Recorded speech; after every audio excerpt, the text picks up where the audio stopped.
Hello everyone, जय श्री श्याम। चलो आज हम लोग एक टॉपिक देखने वाले हैं जिसका नाम है इंड एस टू इन्वेंट्रीज। इस टॉपिक को आज हम करने वाले हैं पूरी तरह रिवाइज। तो इस लेक्चर को आप इंड एस टू का एक रिवीजन लेक्चर समझिए और इसमें हम पूरा concept start to end cover करेंगे। कौन से इंपॉर्टेंट पॉइंट्स है मैं आपको हाईलाइट करके दूंगा जो आपको याद रखने हैं कि ये एक सबसे इंपॉर्टेंट चीज है जो इंड एस टू में हमें पढ़नी चाहिए। सो इंडियस टू बात करता है इन्वेंट्रीज की। सबसे पहले बात करते हैं इसकी ऑब्जेक्टिव की, इसका मकसद।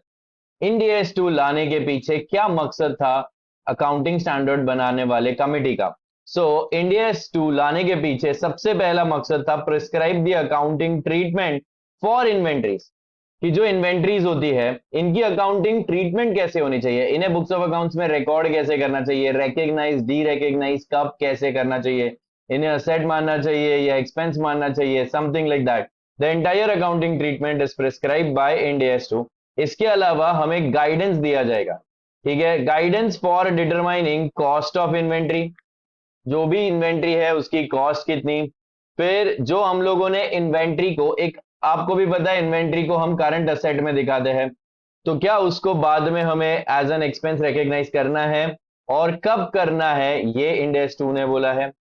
एंड और एक इंपॉर्टेंट कंसेप्ट बोला है इंडियस टू ने कि कभी कभी जिस कॉस्ट पे हमने इन्वेंट्री को खरीदा है उससे कम हो जाती है उसकी एनआरवी, मतलब नेट रियलाइजेबल वैल्यू, कि वो इन्वेंट्री अपनी कॉस्ट से भी कम में बिकने वाला है। तो अब उसे हम राइट डाउन करते हैं, कब कैसे, ये भी हमें बताया है इंडियस टू ने। ठीक है, तो अब हम देखते हैं एप्लीकेबिलिटी कि ये इंडियस टू किसको किसको एप्लीकेबल है। This standard applies to all inventories, जो भी इन्वेंट्रीज है उन्हें अप्लाई करता है। तो सर इन्वेंट्री होती क्या है, ठीक है, आगे हमें डेफिनेशन दिया है इन्वेंट्री का, बट आपको यहां पर समझना पड़ेगा this standard is applicable to all inventories except financial instruments. Alright, आपको भी पता है what are financial instruments, shares, bonds, debentures, all these are financial instruments. If you are a trader, alright, आप अगर ट्रेडर हो तो आपके लिए शेयर्स, बॉन्ड्स, डिबेंचर्स नॉर्मली भी इन्वेंट्री में या स्टॉक में पड़े रहेंगे क्योंकि आप खरीदते बेचते हो, बट उनको कैसे वैल्यू करना है उनकी अकाउंटिंग ट्रीटमेंट किसी और अकाउंटिंग स्टैंडर्ड में बताई गई है। इसके अलावा बायोलॉजिकल असेट्स, बायोलॉजिकल असेट्स मतलब बहुत बार आप अगर एक एग्रीकल्चरिस्ट हो, एक फार्मर हो, तो आपके पास बायोलॉजिकल असेट्स यानी कि एनिमल्स हो सकते हैं। ऑल राइट, तो उनकी अकाउंटिंग ट्रीटमेंट इंड एस 41 के हिसाब से की जाती है। वो आपके लिए तो इन्वेंट्री ही माने जाएंगे, बट उनकी अकाउंटिंग ट्रीटमेंट कहाँ होगी, as per end S 41।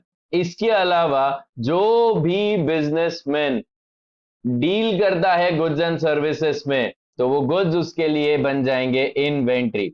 All right, तो अगर आप डेफिनेशन देखोगे, inventories are first of all assets because you hold them, all right, to gain benefit from them. ये एक्सपेंडिचर नहीं है, ये असेट है। What type of asset, first assets that are held for sale in ordinary course of business, यानी कि finish goods. अगर मैं यहां पर एक स्टेशनरी की शॉप डाल के बैठ जाता हूं तो जो भी स्टेशनरी मेरे पास होगा, books, pencils, sharpeners etcetera, all that is finish goods which I am holding in my shop for sale in the ordinary course of business, तो ये आ जाएगा मेरी इन्वेंट्री में। इसके अलावा अगर मैं मैन्युफैक्चरर हूं, ठीक है, तो all the material that is in the process of production, ठीक है, that is WIP, work in progress, इसको भी हम इन्वेंट्री बोलते हैं। And inventories are assets in the form of material or supplies to be consumed in the production process or in the rendering of services, that is you can say raw material। ठीक है, तो हर वो inventory जो आप production process में use करने वाले हो उसको भी हम इन्वेंट्री ही मानेंगे। ऑलराइट, सो जो भी गुड्स आपके पास पड़े हैं, भले वो रॉ मटेरियल हो, WIP हो या फिनिश गुड्स हो, इन सबको इन्वेंट्री बोला जाता है। तो आप कोई भी बिजनेसमैन हो, everything that you are either holding for sale or which is in production process or which is held to be used in the production process, all that is inventory। ठीक है, इसके अलावा तो हम लोगों ने देखा कि फाइनेंशियल इंस्ट्रूमेंट्स और biological assets are not covered in this standard, तो इनकी अकाउंटिंग ट्रीटमेंट हम यहां नहीं देखेंगे। एक और नॉन एप्लीकेबिलिटी देख लीजिए, this standard does not apply to measurement of inventories held by producers of agriculture and forest products, agriculture produce after harvest and minerals and mineral products. ठीक है, तो ये जो भी लोग हैं जिनके पास एग्रीकल्चरल प्रोडक्ट्स बनते हैं, मतलब फार्मर्स जो हार्वेस्ट कर रहे हैं अपना क्रॉप, या जो फॉरेस्ट प्रोडक्ट्स जैसे कि टीक, रबर, ये चीजें जो सेल करते हैं, या फिर agricultural produce after harvest. Agricultural produce जब तक ग्रो हो रहा है तब तक तो इन्वेंट्री है नहीं, जैसे ही हार्वेस्ट हो जाता है आप उसे सेल तो करने वाले ऑर्डिनरी कोर्स ऑफ बिजनेस में, बट उनको कैसे मेजर करना है? Agricultural product after it is harvested it is held for sale, but to measure them you will not use this standard. Alright, तो आगे हम देखने वाले हैं कि ये स्टैंडर्ड इन्वेंट्री को कैसे वैल्यू करना है, कैसे मेजर करना है, ये दिखाता है। बट इन प्रोडक्ट्स के लिए आपको मेजरमेंट इस स्टैंडर्ड के हिसाब से नहीं करनी है। To the extent they are measured at net realisable value in accordance with the well established practices of those industry. मतलब अगर आप इन सभी प्रोडक्ट्स को एनआरवी पे वैल्यू कर रहे हो तो बस वही सफिशिएंट है, आपको इंड एस 2 के मेजरमेंट क्राइटेरिया को अप्लाई करने की जरूरत नहीं है। ऑल्सो अगर आप कमोडिटी ब्रोकर हो, ठीक है, तो you have to value your inventory at fair value minus cost to sell. So in these two cases you do not use, you will what, you do not use method of Ind AS 2। आप Ind AS 2 में दी गई method use नहीं करोगे। ठीक है, तो हम लोगों ने ये दो इंपॉर्टेंट चीजें देख ली। आपको याद रखना है कि फाइनेंशियल इंस्ट्रूमेंट्स और biological assets are not considered as inventory. इसके अलावा if you are a farmer और you have agriculture product after harvest और you have selling forest products or you're selling mineral or mineral products, you have to value as your inventory at NRV as per your applicable policies of your industry। and commodity broker हो तो आपको fair value minus cost to sell पे value करनी है। ठीक है, अब हमने डेफिनेशन देख लिया, इन्वेंट्री में finish goods, WIP, raw material सब आता है। अब हम देखते हैं इन्वेंट्रीज इनकम्पास ऑफ, मतलब क्या क्या इंक्लूड करती है इन्वेंट्री। इनकम्पास माने इंक्लूड, ठीक है। So goods purchase and held for resale, मतलब आप अगर एक रिटेलर या होलसेलर हो, आप गुड्स खरीद रहे हो ताकि आप उन्हें आगे किसी कस्टमर को बेच दो, जैसे merchandise purchase by a retailer and held for sale, land and other property held for resale. ठीक है, these are also included in inventories. Finish goods produced और WIP being produced by the entity and materials and supply awaiting use. तो यही चीज का detailed explanation यहाँ पे आपको दे दिया है। ठीक है, अब सबसे इंपॉर्टेंट पार्ट जो इंड एस का था, मेजरमेंट ऑफ इन्वेंट्रीज। और मेजरमेंट ऑफ इन्वेंट्रीज में बोला गया है inventories are valued at lower of cost या फिर NRV. Inventories valued at lower of cost और एनआरवी, बट इन दो केसेस में आपको ये रूल फॉलो करने की जरूरत नहीं है। यहां तक समझ गया? ठीक है, और आपको यहां बोला था कि कभी कभी इन्वेंट्री को आपको उसकी एनआरवी पे राइट डाउन करना पड़ता है, कभी कभी आपको एनआरवी पे राइट डाउन करना पड़ता है। तो ये भी गाइडेंस दी है कि कैसे राइट डाउन करना है इंड एस 2 ने। ठीक है, so inventory is valued at cost और NRV whichever is lower. तो हमारा मेन डिस्कशन होगा कॉस्ट कैसे कैलकुलेट की जाती है, एनआरवी कैसे कैलकुलेट की जाती है। ठीक है, और आप एक बात याद रखना, इन्वेंट्री को जब भी आप खरीदते हो आप उसे कॉस्ट पे रिकॉर्ड करते हो, तो इन्वेंट्री ऑलरेडी कॉस्ट पर है। अब अगर रिपोर्टिंग डेट पे, रिपोर्टिंग डेट मतलब जिस दिन आप बैलेंस शीट बना रहे हो उस दिन उसकी एनआरवी कम हो गई, लेट अस अज्यूम कॉस्ट थी 1000 और एनआरवी आ गई 900, तो आपने ऑलरेडी 1000 में खरीदा था, 1000 में रिकॉर्ड करके रखा था, अब आपको 900 रुपए पे उसे वैल्यू करना है, तो this is called as write down of inventory. ठीक है, बट अगर आपने उसे 1000 रुपए में खरीदा था और एनआरवी उसकी 1100 है, तो ऑलरेडी आपने 1000 में रिकॉर्ड किया था और उसे 1000 पे ही दिखाना है, तो यहां पे कोई राइट डाउन का सवाल पैदा नहीं होगा। ठीक है, so inventory is valued at cost और एनआरवी। हमें गाइडेंस दी गई है कॉस्ट कैसे कैलकुलेट की जाती है। तो किसी भी प्रोडक्ट की कॉस्ट में तीन चीजें आएगी। सबसे पहले कॉस्ट ऑफ परचेस, मैंने कोई भी प्रोडक्ट खरीदा है सप्लायर से, सप्लायर ने बोला 1 लाख रुपए दे देना उसको, ये 1 लाख रुपए तो मेरे को कॉस्ट ऑफ परचेस में परचेस कॉस्ट लगे। अब यहाँ पे परचेस कॉस्ट नहीं कॉस्ट ऑफ परचेस बोला है, तो इसमें जो भी खर्चा परचेस से जुड़ा हुआ है वो ऐड हो जाएगा, और अगर कोई डिस्काउंट रिबेट कुछ मिला है जिसकी वजह से परचेस प्राइस कम हो गई है तो वो लेस हो जाएगी। तो आप ऐड करोगे import duties and all other taxes if they are non refundable. जैसे मैंने जीएसटी पे कर दिया है जो गुड्स खरीदे हैं, बट मैं उस जीएसटी का क्रेडिट आगे पास ऑन नहीं कर पा रहा हूं, क्योंकि मैं अल्टीमेट कंज्यूमर हूं, तो मैं क्या कर लूंगा, तो मैं यहां पे उस जीएसटी को कॉस्ट ऑफ परचेस में ऐड कर दूंगा। Transport and handling and other directly attributable cost, जैसे कभी ब्रोकरेज देना पड़ सकता है गुड्स खरीदने के लिए, तो वो यहां पर ही आएगी, because it is directly attributable to cost of purchase. Packing वैकिंग करना पड़ रहा है तो ट्रांसपोर्टेशन हैंडलिंग ये सब में आएगा। लेस, ये याद रखना, आपको जो भी डिस्काउंट रिबेट एक्सेट्रा जो भी मिला है उसे लेस करना है, ये आ गई आपकी कॉस्ट ऑफ परचेस। ठीक है, अगर आप रीसेलर हो या होलसेलर हो, आप गुड्स खरीदते हो और बेच देते हो, तो आप उनको प्रोसेस तो कर नहीं रहे हो, तो कन्वर्जन कॉस्ट वहां पर नहीं आएगा। But try and understand, inventory में डब्ल्यूआईपी और फिनिश गुड्स भी आते हैं। फिनिश गुड्स में आपने रॉ मटेरियल तो खरीद लिया, बट आपने उसके ऊपर लेबर लगाया होगा, उसके अलावा कुछ ओवरहेड स्पेंड किए होंगे, तो यहां पर आएगा कॉस्ट ऑफ कन्वर्जन भी। कॉस्ट ऑफ कन्वर्जन में आपको क्या लेना है, prime cost, that is direct material, direct labour, direct expenses. इसके अलावा प्रोडक्शन ओवरहेड्स आपको लेने हैं वेरिएबल, एंड फिक्स्ड ऑल्सो। सिर्फ फिक्स प्रोडक्शन ओवरहेड्स लेने हैं, फिक्स प्रोडक्शन ओवरहेड्स को प्रॉपर बेसिस पे एलोकेट करना है। एक चीज याद रखना यहां पे, this is a little different from costing. यहां पर याद रखना, fix cost will remain relatively constant regardless of production volume. तो आपको क्या याद रखना है कि फिक्स कॉस्ट जितना लगा है उतना ही। Suppose fixed overheads 1 lakh rupees के लग गए हैं, फिक्स्ड ओवरहेड्स 1 लाख रुपीस के बजटेड है, नॉर्मल कैपेसिटी हमारी फिक्स्ड ओवरहेड्स कितनी थी, 1 लाख रुपीस, और हम बनाने वाले थे 1000 यूनिट्स। ठीक है, तो फिक्स्ड ओवरहेड लग रहा है 100 पर यूनिट। ठीक है, if you and up making exactly 1000 units only, so 1000 into 100, आप 1 लाख का फिक्स्ड ओवरहेड जितना हुआ है उतना ही चार्ज कर रहे हो। अगर आपने 900 ही बनाए हैं, तो आप क्या करोगे, कन्वर्जन कॉस्ट में 900 इंटू 100, 90,000 आप कन्वर्जन कॉस्ट में ऐड कर दोगे, और जो बचे हुए 10,000 है उसे आप एक्सपेंस आउट कर दोगे। बट अगर आप 1200 यूनिट बना लेते हो, 1200 यूनिट, तो आप 10,000 डिवाइड बाय 12 करोगे, कितना आएगा वो, 10,000 डिवाइडेड बाय 12 अप्रोक्सीमेटली 85 आएगा मेरे हिसाब से, 833। तो आप उतना ही चार्ज करोगे, 83.33, तो आप उतना ही चार्ज करोगे। अंडरस्टूड। सो यहां पर आपको फिक्स्ड ओवरहेड जितने चार्ज हुए हैं, जितने लगे हैं, एग्जैक्टली उतने ही चार्ज करने हैं।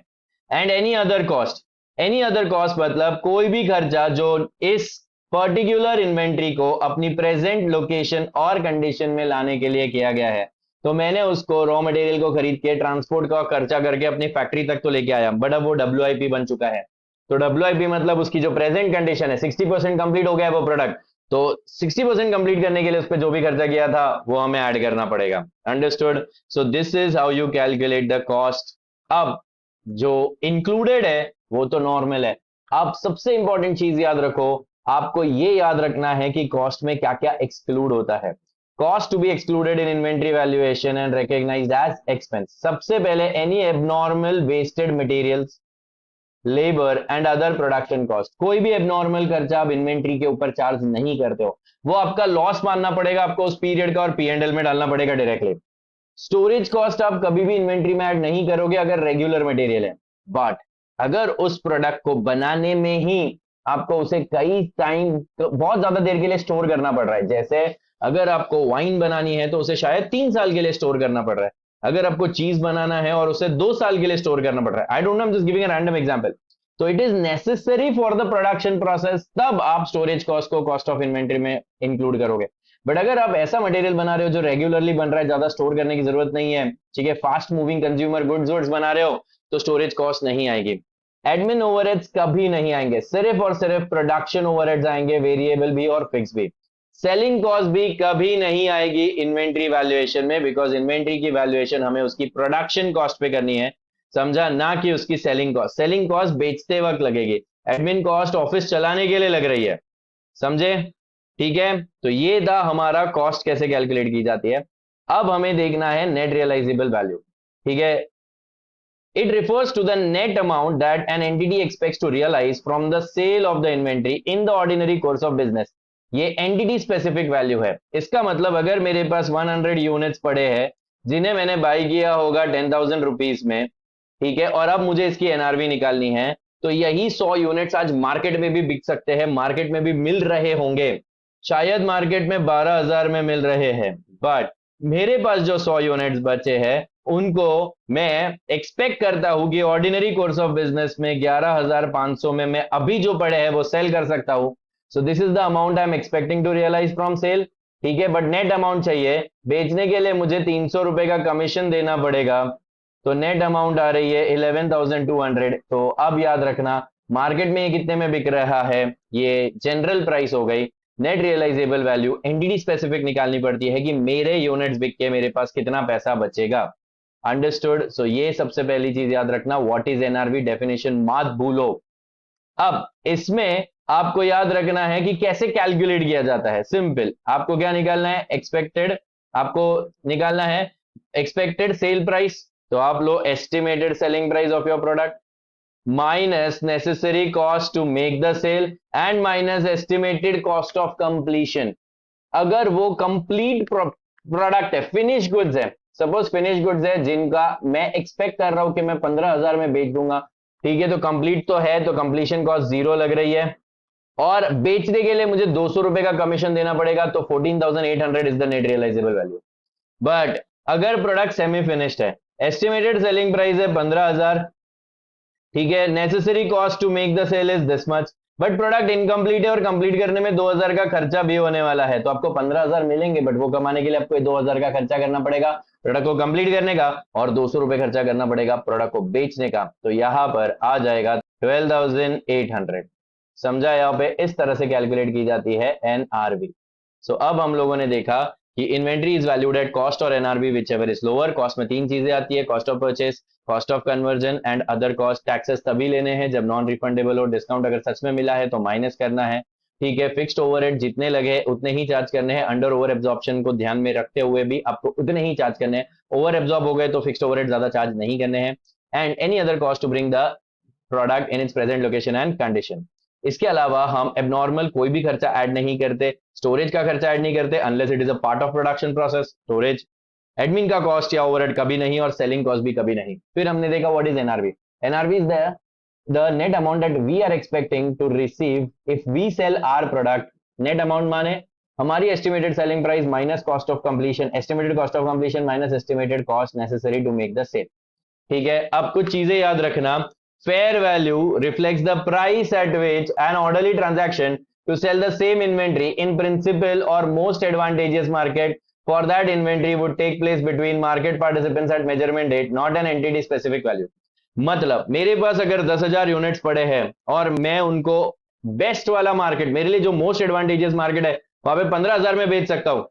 10,000 यूनिट्स मोस्ट एडवांटेजियस मार्केट में 15,000 में बेच सकता हूं, बट एक्चुअली मैंने किसी के साथ कॉन्ट्रैक्ट करके रखा है और उन्हें मैं 13,000 में बेचने ही वाला हूं। अब मेरे पास जो 10,000 यूनिट्स पड़े हैं, वैसे तो मेरे लिए मोस्ट एडवांटेजियस मार्केट जो है वह 15,000 में बिक भी सकते हैं, बट ये प्राइस मुझे नहीं लेनी है क्योंकि ये उसकी फेयर वैल्यू हो जाएगी। It is not entity specific, it is the general value which I will get in an open market. समझा? बट मेरे जो 10,000 यूनिट्स है वो मैं इतने में ही बेच पाऊंगा, अब उसमें से कॉस्ट टू सेल अगर कुछ होगी तो वो माइनस करनी पड़ेगी, that is NRV. So net realizable value of inventory may not be equal to the fair value minus cost to sell। तो ऐसा मत समझो कि net realizable value मतलब fair value minus cost to sell, नहीं, ठीक है। अब allocation of joint products, आपको cost कैलकुलेट ही करनी है, तो ये बहुत लॉजिकल है। जॉइंट प्रोडक्ट क्या होता है? जॉइंट प्रोडक्ट मतलब दो इक्वली इंपॉर्टेंट प्रोडक्ट्स आपको मिल चुके हैं फ्रॉम अ सिंगल प्रोसेस, तो आपको जॉइंट कॉस्ट लगी होगी। तो अब क्या करना है, जो भी कन्वर्जन कॉस्ट है वो आपको बांट देनी है, ठीक है। अब बांटना है, अगर आप इजीली आइडेंटिफाई कर सकते हो कि मैंने जो दो जॉइंट प्रोडक्ट बनाए हैं ए और बी, 1 लाख का खर्चा किया, उसमें से 60,000 इसका और 40,000 इसका, अगर आप ऐसे आइडेंटिफाई कर सकते हो तो वेरी गुड। बट सर हम आइडेंटिफाई नहीं कर सकते, 1 लाख लगा है and it can not be separately identifiable. If it can not be separately identifiable तो हमें 1 लाख इन दोनों में बांटना है on the basis of relative sales value.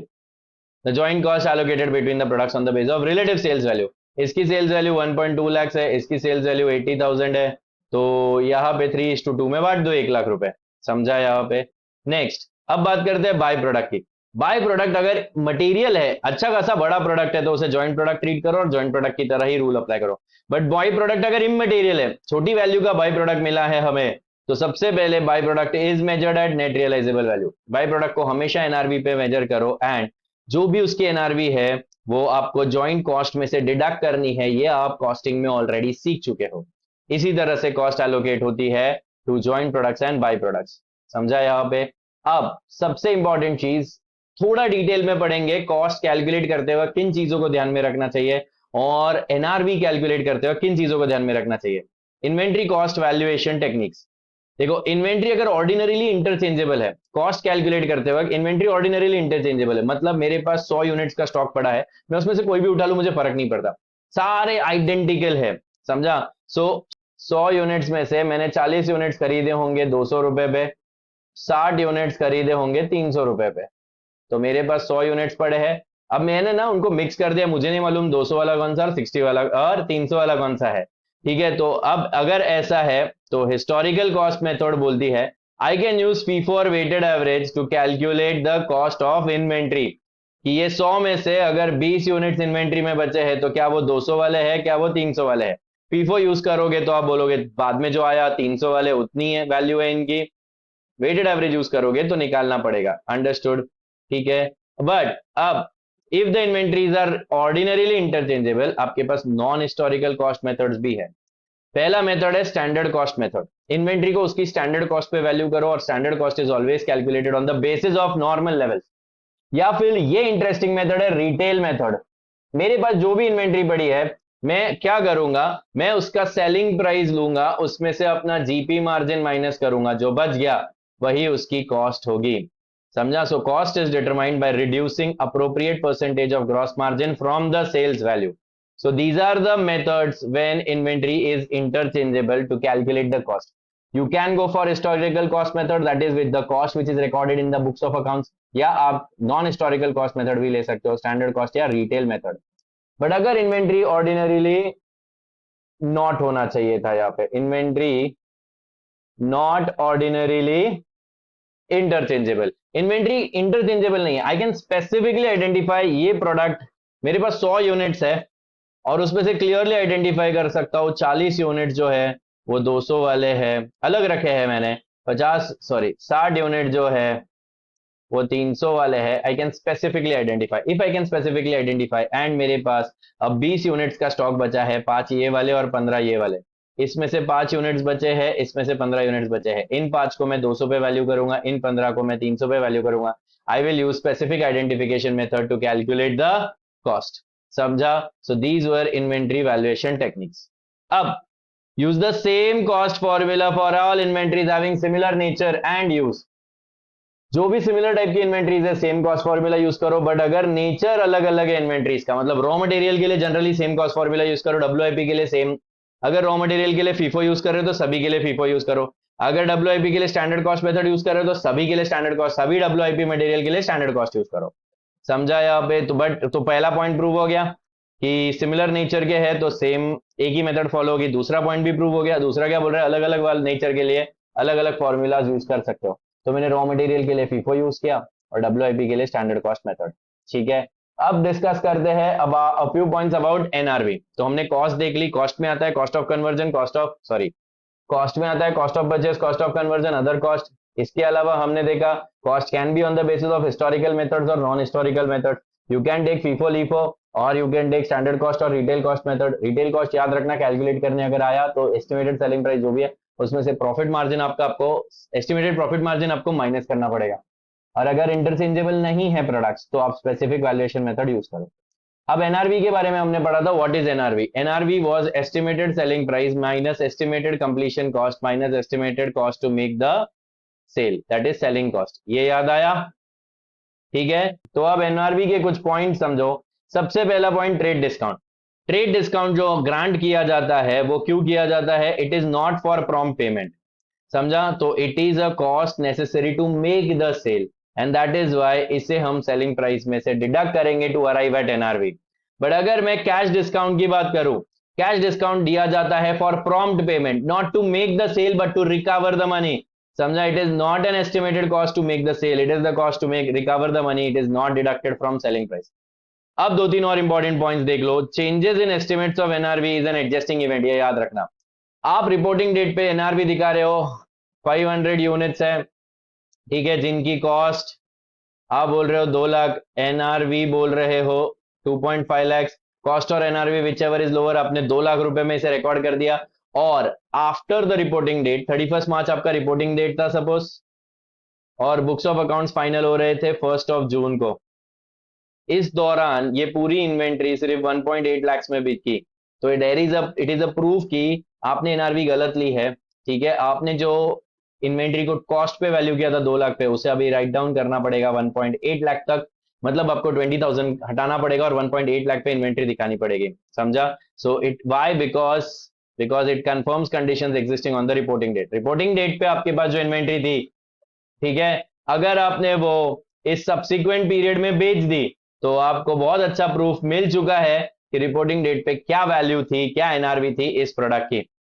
Next, estimated of NRV will also take into consideration purpose for which inventory is held.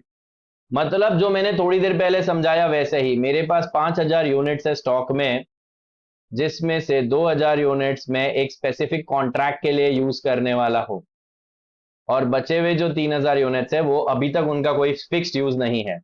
इस contract में मुझे इस 2,000 यूनिट्स के बदले में 10,000 मिलने वाले हैं, मतलब हर यूनिट 5 रुपए का है, right.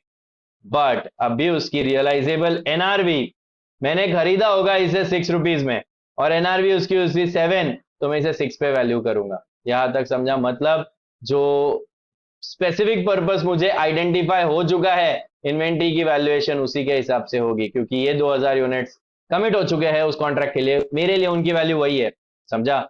Next, inventories are usually written down to their NRV item by item. कोशिश करो item by item.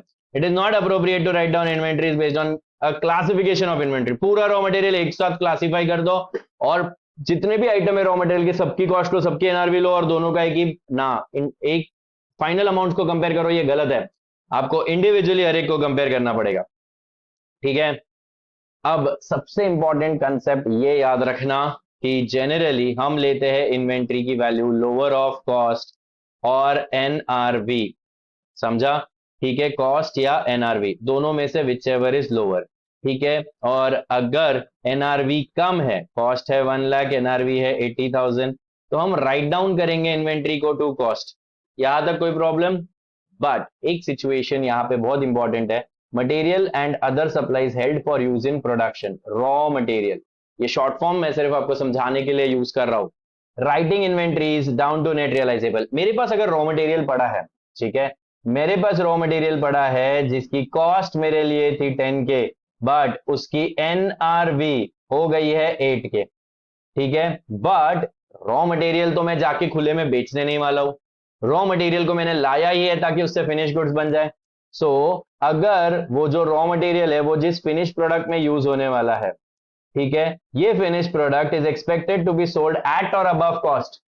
Finish product उसके बनने की कॉस्ट के ऊपर बिक जाएगा, फिनिश प्रोडक्ट को बनाने में जो भी खर्चा लग रहा है उतने में बिक जाएगा, मतलब ये रॉ मटेरियल की कॉस्ट जो है 10,000 ये रिकवर हो जाएगी। देखो, फिनिश प्रोडक्ट्स में मैंने ये रॉ मटेरियल यूज किया 10K का, बाकी कन्वर्जन कॉस्ट मुझे लग गई सपोज 9K, तो मेरी कॉस्ट हो रही है 19K और फिनिश गुड्स में 19K पे बेच पा रहा हूं, मतलब ये 10K जो है मैं उसे रिकवर कर लूंगा कॉस्ट में। So raw material is measured at cost. ठीक है, it will not be written down even if in present conditions the NRV is below cost. NRV cost के नीचे है, बट ये रॉ मटेरियल की केस में स्पेसिफिक है कि वो जहां यूज होने वाला है वो फिनिश गुड्स अगर कॉस्ट के ऊपर बिक रहा है या कॉस्ट पे भी बिक रहा है तो आपकी पूरी इन्वेंट्री की कॉस्ट रिकवर हो रही है। समझा? बट अब finish products are expected to be sold above NRV, but क्या हो गया, कॉस्ट ऑफ ये above NRV but below the cost. ठीक है, so raw material is written down to NRV. यहां पे क्या हो रहा है, 10K का रॉ मटेरियल लगा, 9K, ऐसे 19K हो गया। ठीक है, अब finish goods are expected to be sold at lower than 19K but above 8K। Inventory की वैल्यू एनआरवी कितनी है, 8,000 है, 8,000 के ऊपर भी अगर बिकता है फिनिश गुड्स तो आप 8,000 रिकवर कर पा रहे हो। Inventory is valued eight return down value. ऐसे केस में याद रखना, return down value will be replacement cost. उस फिनिश गुड्स में यूज होके कितना मिलेगा ऐसा नहीं। क्यों? क्योंकि मटेरियल में be used in many many finish goods. एक ही मटेरियल में 4 टाइप के फिनिश गुड्स में यूज करता हूं। अब मेरे पास इन्वेंट्री में एक मटेरियल पड़ा है 10,000 का जिसकी वैल्यू हो गई 8,000, बट मैं इसे चारों में से, मेरे पास 4 प्रोडक्ट्स है A B C D, इनमें से किस में यूज करूंगा मुझे नहीं पता। ए में यूज करा तो बहुत ए तो प्रॉफिट में बिकने वाला है, जबकि सी कॉस्ट पे बिकने वाला है, डी कॉस्ट के नीचे बिकने वाला है। ये सब केसेस नहीं है लेनी चाहिए, हमें डायरेक्टली एनआरवी लेके खत्म करना है, बिकॉज मटेरियल में be used in more than one finish goods. किसका किसका फिनिश गुड्स आप ढूंढते बैठोगे, सो इट इज बेटर आप क्या करो, नेट रियलाइजेबल वैल्यू को एनआरवी ले लो। सो ये स्पेसिफिकली रॉ मटेरियल की केस में ऐसा है कि इवन इफ एनआरवी से नीचे चला जाता है रॉ मटेरियल का कॉस्ट, बट हम फिनिश गुड्स में उसे रिकवर कर पा रहे हैं पूरा की पूरा, तो हमें रिटर्न डाउन वैल्यू तक उसे राइट डाउन करने की जरूरत नहीं है। बट अगर फिनिश प्रोडक्ट्स भी उसके कॉस्ट से नीचे बिक रहे हैं, फिनिश प्रोडक्ट अपने कॉस्ट के नीचे बिक रहा है बट रॉ मटेरियल की एनआरवी से ऊपर बिक रहा है, तो आप रॉ मटेरियल को एनआरवी पे दिखा सकते हो। ठीक है, एक और चीज याद रखना, if current replacement cost is less than historical cost. अब ये रिप्लेसमेंट कॉस्ट अगर हिस्टोरिकल कॉस्ट से कम है, मैंने इन्वेंट्री खरीदी थी 60 पे, एनआरवी उसकी 70 आ रही है, कोई प्रॉब्लम नहीं। बट एनआरवी अगर 45 आ गई तो एनआरवी क्या हो गया, हिस्टोरिकल कॉस्ट से भी नीचे चला गया। तो अब हमें and finish goods are expected to be sold at loss, loss बोला है, लेस प्रॉफिट नहीं बोला है। ठीक है, तो फिनिश गुड्स की लेटेस्ट से फिनिश गुड्स की कॉस्ट प्राइस 150 थी और we are expecting to sell it at 140, that is there will be a loss. दोनों कंडीशंस होनी चाहिए। पहला, रिप्लेसमेंट कॉस्ट जो है, पहली कंडीशन क्या बोलती है, ये जो रिप्लेसमेंट कॉस्ट है, मतलब आज अगर मैं ये इन्वेंट्री खरीदूं तो 45 में मिलेगी, रिप्लेसमेंट कॉस्ट हिस्टोरिकल कॉस्ट के नीचे चली गई है और फिनिश गुड्स लॉस पे बिकने वाला है, ऐसे केस में आपको प्रोविजन बनाना पड़ेगा इस 15 रुपए का। कितना लॉस हो रहा है, या आपका रियलाइजेबल वैल्यू जो है वो आपकी हिस्टोरिकल कॉस्ट 60 थी, ये 45 हो गई, 15 से कम हो गया, इसका आपको बनाना पड़ेगा प्रोविजन। बट यहां याद रखना लॉस ही बोला है, ठीक है, लेस प्रॉफिट नहीं बोला है। आपने 50% प्रॉफिट मार्जिन एक्सपेक्ट किया था बट आपको 30% ही प्रॉफिट मार्जिन मिल रहा है, बट प्रॉफिट तो मिल रहा है, तो ये कंडीशन एप्लीकेबल नहीं होती। समझा यहाँ पे। अब मैंने इन्वेंट्री को पहले रिकॉर्ड किया 1 लाख पे, फिर अगले साल मैंने देखा तो उसको मैंने 80,000 पे रिकॉर्ड कर दिया, मतलब मैंने राइट डाउन कर दिया है इन्वेंट्री को। ठीक है, but at each subsequent period, हर बैलेंस शीट डेट पे I will make a new assessment कि एनआरवी कितना है। अब अगली बैलेंस शीट डेट पे इसका एनआरवी हो गया 1.1 लाख, तो क्या वो उसकी पुरानी कॉस्ट से भी ऊपर चला गया? यस, हो सकता है। तो क्या करना है मुझे, अगर मैंने इन्वेंट्री को राइट डाउन कर दिया है तो हर सब्सिक्वेंट पीरियड में मुझे एक नया असेसमेंट करना है कि इन्वेंट्री की एनआरवी कितनी। When the circumstances that previously caused inventories to write down, आपने इन्वेंट्री को राइट डाउन करने का जो रीजन था वो एग्जिस्ट नहीं करता, या फिर क्लियर एविडेंस है कि एनआरवी बेटर हो गई है because of change economic conditions, हमारी कंट्री की इकोनॉमिक कंडीशन सुधर गई, मार्केट में बूम आ गया, मार्केट में बाइंग आ गई, प्रोडक्ट की वैल्यू बढ़ गई। ठीक है, ऐसे केस में जो भी राइट डाउन किया था आपने वो रिवर्स करना है to the extent of original write down. मतलब 1 लाख का गुड्स था, मैंने राइट डाउन कर दिया 80,000 तक, मतलब 20,000 रुपए से मैंने उसका राइट डाउन किया है। ठीक है, अब आपको एक बात समझनी है, अगले साल ये 80,000 अगर 90,000 हो गया तो 10,000 का रिवर्सल चलता है, क्योंकि 20,000 तक राइट डाउन किया था। Reversal will happen to the extent of original write down. ठीक है, अब अगर 1,10,000 हो गई है एनआरवी, तो रिवर्सल तो सिर्फ 20,000 का होगा। 20,000 का रिवर्सल होके आप उसको ओरिजिनल कॉस्ट 1 लाख पे लेके आओगे, फिर आप उसे उसकी एनआरवी से कंपेयर करोगे और फिर 10,000 से अपवर्ड रिवैल्यू करना चाहो तो कर सकते हो when you are valuing current assets. यहां पर नहीं, यहां पर तो हम वैल्यू कर रहे हैं इन्वेंट्री। समझा? ये भी समझा कि रिवर्सल कितना होता है, जितना ओरिजिनल राइट डाउन था उतना ही रिवर्स होगा, उससे ज्यादा रिवर्स नहीं होता। ठीक है, अब हमने पहली लाइन में पढ़ा था कि inventories are assets, but then there comes a point when you recognize that as an expense. ठीक है, the amount of inventory is recognized as an expense in the period will generally be number 1 carrying amount of inventory sold। जिस भी period में आप उस inventory को बेच के उसका रेवेन्यू रिकॉग्नाइज कर रहे हो, उस पीरियड में इन्वेंट्री को आप एक्सपेंडिचर में डाल दो, कॉस्ट ऑफ सेल्स में। समझा? उस पीरियड में आप इन्वेंट्री को कॉस्ट ऑफ सेल्स में डाल दो। All losses of inventory write down, inventory को राइट डाउन करने का पूरा लॉस आप एज एन एक्सपेंस ट्रीट करोगे। Reduce by any amount of reversal, तो अगर इस साल कुछ इन्वेंट्री राइट डाउन हुई है तो माइनस करो, रिवर्स हुई है तो आपका एक्सपेंस कम हो गया है उसे ऐड बैक करो। देखो राइट डाउन पहले मैंने 20,000 का किया था तब लेस कर दिया, ठीक है, बट अब मैं रिवर्स कर रहा हूं 10,000, तो बढ़ा रहा हूं ना वैल्यू में, असेट की वैल्यू बढ़ा रहा हूं मेरे करंट असेट की 10,000 से, असेट की वैल्यू बढ़ना इज अ गेन, तो that is a reduction in an expense, तो इसे गेन बुक करो या एक्सपेंस में से रिड्यूस करो, एक ही ट्रीटमेंट हो गई।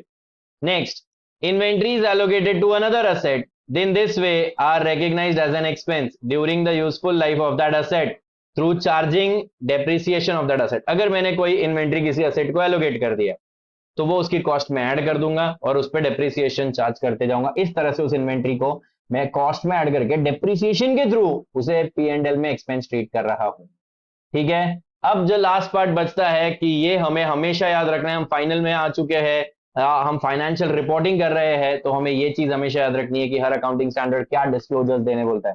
पहला, the financial statement shall disclose accounting policy adopted in measuring the inventory including cost formula used. सबसे पहले आपको अकाउंटिंग पॉलिसी बतानी है कि आपने इन्वेंट्री को कैसे मेजर किया, कॉस्ट पे या एनआरवी पे, उसमें कॉस्ट आपने कैसे कैलकुलेट की, क्या आपने हिस्टोरिकल कॉस्ट मेथड लिया, उसमें फीफो वेटेड एवरेज लिया, या फिर आपने स्टैंडर्ड कॉस्ट लिया या रिटेल मेथड लिया या फिर स्पेसिफिक कॉस्ट लिया है।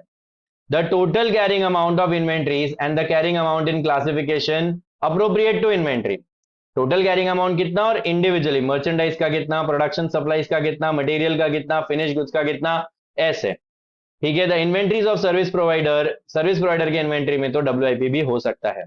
Next, carrying amount of inventories at fair value less cost to sell, समझा, यहां पे आपको उनकी कैरिंग अमाउंट दिखानी ही है, even if you are valuing them at cost और NRV, show their carrying amount कि आज उसकी फेयर वैल्यू मार्केट में कितनी और कॉस्ट टू सेल कितना।